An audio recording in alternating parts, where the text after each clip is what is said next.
வணக்கம். சற்று முன் கிடைக்கப்பெற்ற மிக முக்கியமான செய்தி ஒன்று வெளியாகி உள்ளது. திராவிட முன்னேற்ற கழகத்தின் தலைமை திமுகவின் எம்எல்ஏக்கள் மாவட்ட நிர்வாகிகள் செயலாளர்களிடம் மிரட்டி கையெழுத்தை பெறுவதாக தகவல்கள் கிடைக்கப்பெற்றுள்ளது. இதற்கு என்ன காரணம்?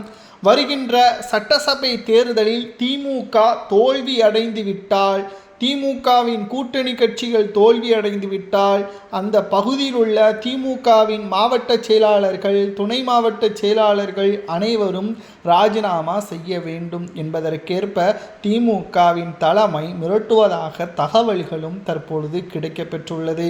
நீங்கள் மக்களுக்கு நல்லது செய்திருந்தால் மக்கள் உங்களுக்கு வாக்குகளை செலுத்தப் போகிறார்கள். நீங்கள் செஞ்ச நல்லதை மாவட்ட செயலாளர்கள், கிளை நிர்வாகிகள், தொண்டர்கள் அனைவரும் மக்களிடம் பிரச்சாரத்தை முன்வைப்பார்கள். நீங்கள் செய்தது அனைத்தும் ஊழல், மக்களிடம் எப்படி பிரச்சாரம் வைக்க முடியும்?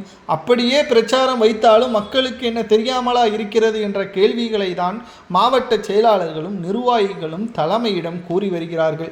எங்களுக்கு உயர் பதவியும் கொடுக்க மாட்டேங்கிறீர்கள், வாரிசு கொள்கையின் அடிப்படையில் அமைச்சர்களது மகன்கள், எம்எல்ஏக்களது மகன்களுக்கு பதவிகளை வழங்கி எங்களை இன்னமும் கிளை நிர்வாகிகளாகவும் மாவட்ட செயலாளர்களாகவும் வைத்து கொண்டிருக்கிறீர்கள், மக்களுக்கும் நலன் செய்யவில்லை என்ற தகவலையும் தலைமைக்கு தெரியப்படுத்தியுள்ளனர். தற்பொழுது திமுகவில் உட்கட்சி மோதல் இருப்பது உண்மைதான். அதுவும் KN நேரு, பொன்முடி இவர்களது சுற்றுவட்டார பகுதிகளில் பிரச்சனைகள் இருப்பதும் உண்மைதான் என்பதையும் நம்மால் பார்க்க முடிகிறது.